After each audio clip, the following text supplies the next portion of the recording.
Olá pessoal, eu sou o Felipe Muniz e hoje nós estaremos dando continuidade à nossa sequência de aulas sobre o C Sharp e o .NET. Bom, basicamente a gente está aqui falando sobre estruturas de repetição. Já chegamos a explicar a utilização do for e a utilização do while. Fizemos até um exemplo aqui bem mais complexo, fazendo login, verificando se o usuário já está logado e daí saindo do loop e continuando do loop caso o usuário não tenha realizado o login com sucesso. Então, hoje nós iremos falar sobre o for each, a nossa última estrutura de repetição. O for each é basicamente uma evolução do for e a gente, para utilizar ele, a gente vai precisar dar alguns spoilers aqui sobre alguns tipos que a gente não viu ainda, como um array, lista, qualquer tipo de coleção de dados. A gente vai conseguir navegar, percorrer elas utilizando o for each. Então, dando um pouquinho de spoiler aqui sem querer, a gente pode ter, façam de conta aí que a gente já viu isso aqui, mas dando um resumo bem simples. A gente pode ter aqui uma lista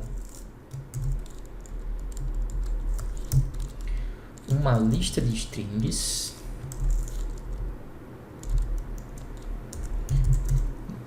chamada frutas, ok?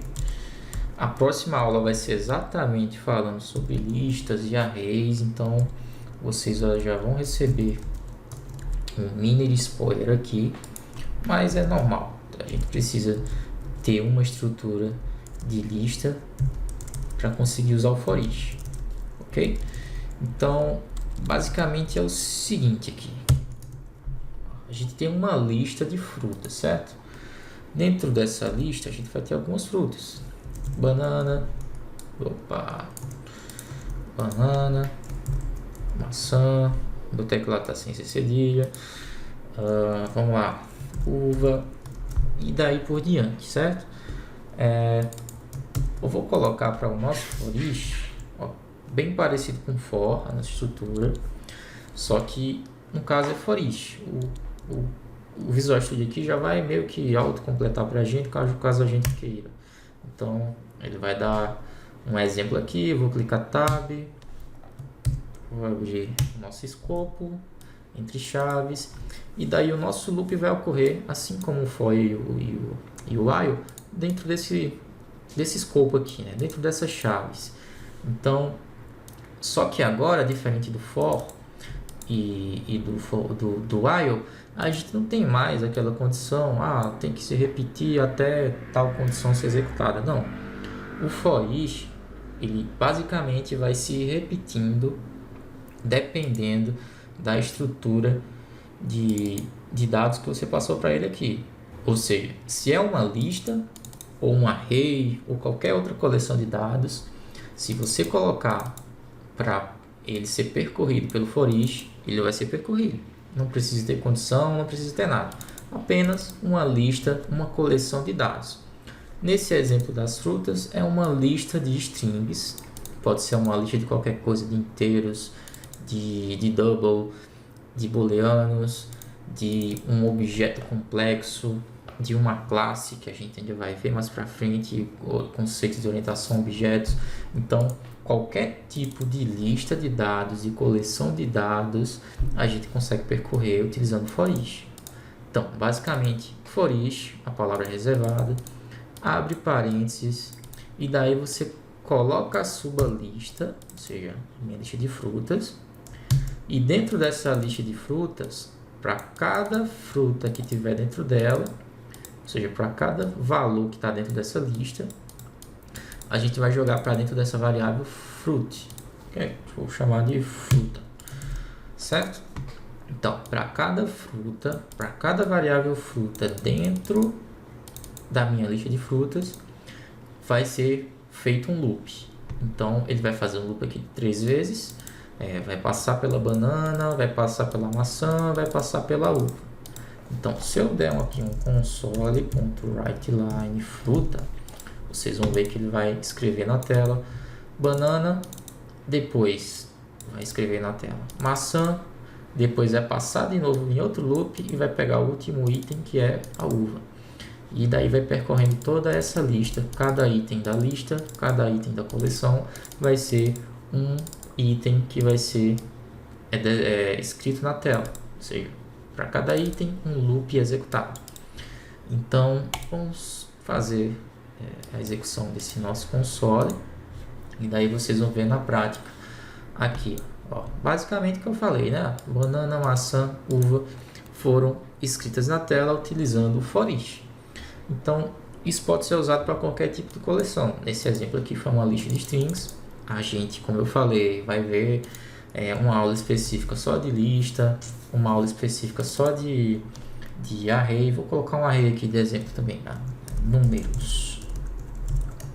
Números não vai ser mais uma lista de números, vai ser agora um array. Como é que se faz um array? Dessa forma aqui.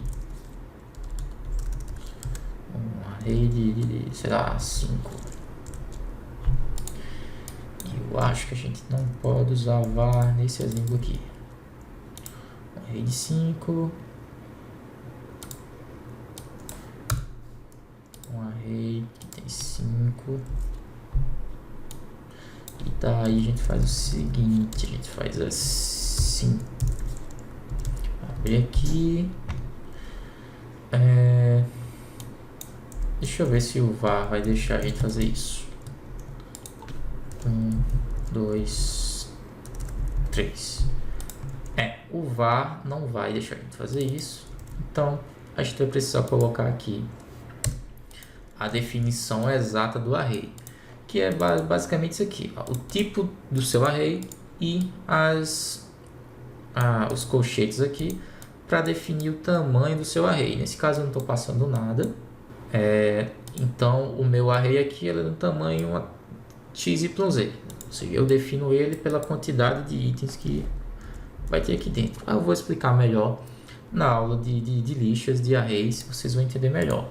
Mas basicamente, ó, eu vou fazer agora o for each para os números.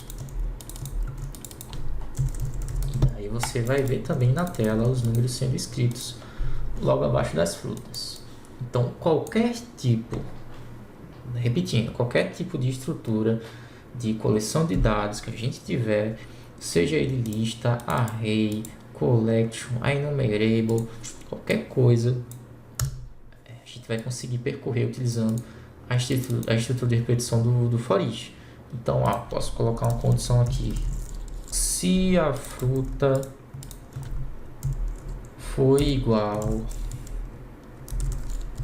a uva, ele vai fazer tal coisa.